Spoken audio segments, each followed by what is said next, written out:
And first of all, Edith, bonsoir. Thank you very much, everyone. Good afternoon. Well, this story is taken from a collection that my kids and I wrote. They are children's stories. I have two of them there. So that was last year summer. That was their project. So this one is The Deer. It's a children's story. Since the children have been listening to poems and adult books, we can maybe listen to a little story. Screech was the song of the cat slithering on the road as our friends in the animal world crossed for school. The animals were not at all entitled to walk across the street unless the coast was clear or accompanied by an adult, or unless it was on the pedestrian crossing.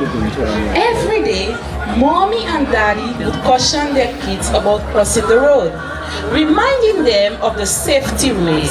Well, one day, a daring little kid decided that he was going to attempt the impossible by crossing the road while vehicles were moving back and forth. Now the book is entitled Kenzie, the Little Mountain Goat. Do you know who this little kid was? This little kid was none other than Kenzie, the little white and brown mountain goat. Yep, you guessed it. You see, Charlo the calf had dared Kenzie to do so, and Kenzie was certainly not one to back down from a dare. Kenzie clearly remembered Mommy and Daddy warning him, but he quickly pushed away the thoughts. For you see, Kenzie was a little goat who never learned his lesson unless he faced a serious situation. As Kenzie put his right hoof on the road, his friend Tixie the agouti called on him. Kenzie, no! Vroom! A car passed near him, almost knocking him down. Kenzie removed his hoof as quickly as possible. Kenzie, remember what our parent told us? Daisy the mountain chicken reminded him.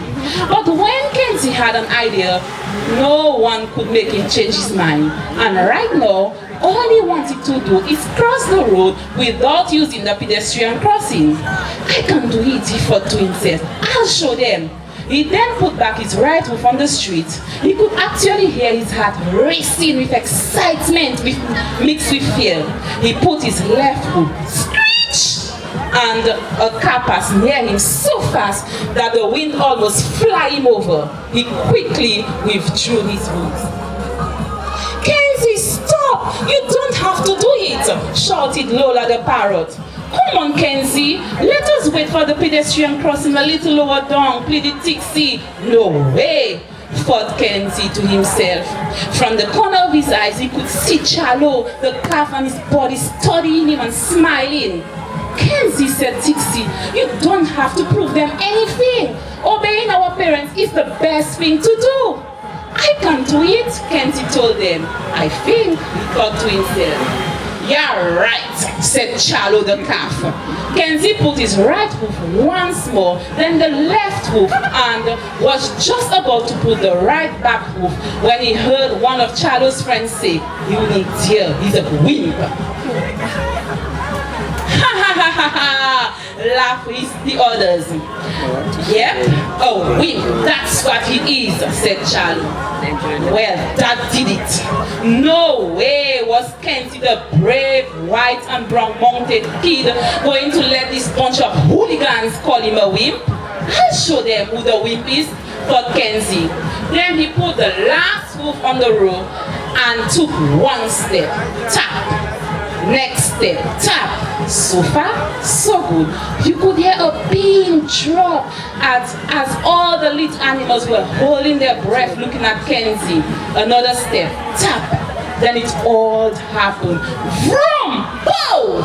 And Kenzie was flying in the air. Everything seems to stand still. Even the air seems to have frozen. At the same time, his friends screamed, "Kenzie!" That was all he could remember. Then the darkness fell on him. When Kenzie finally woke up, he saw Mommy's anxious face and teary eyes leaning over him. He tried calling her, but his throat was dry and no sound could get out. He blinked his eyes and Mommy seemed to let out a little. Nurse, nurse, he's awake. My baby is awake. Oh, Kenzie, I am so glad you are awake. Then the nurse came over and checked on Kenzie. Then he heard the doctor talking and telling Mommy that he should be all right beside his broken arm and leg. Broken arm and leg? Thought Kenzie to himself, no, this can't be. I have to play cricket next week. For my school, everyone is counting on me for that game. A week later, Kenzie was sitting at home wondering how the game was going on. He started crying when he heard the local radio announcing the result. His school had lost the game. If only he were there, he knew they would have won. Mommy walked in at this moment and noticed Kenzie's sad face. She knew how he felt about cricket. Mommy approached him and said, you see, Kenzie, when little kids disobey their parents, they get into trouble. It could have been worse, but God showed you mercy. He is asking all little children to obey their parents in the Lord. Kenzie sniffed and they said, sorry, Mommy, I will never disobey you again. For now, the silly white and brown goat was okay, just for now.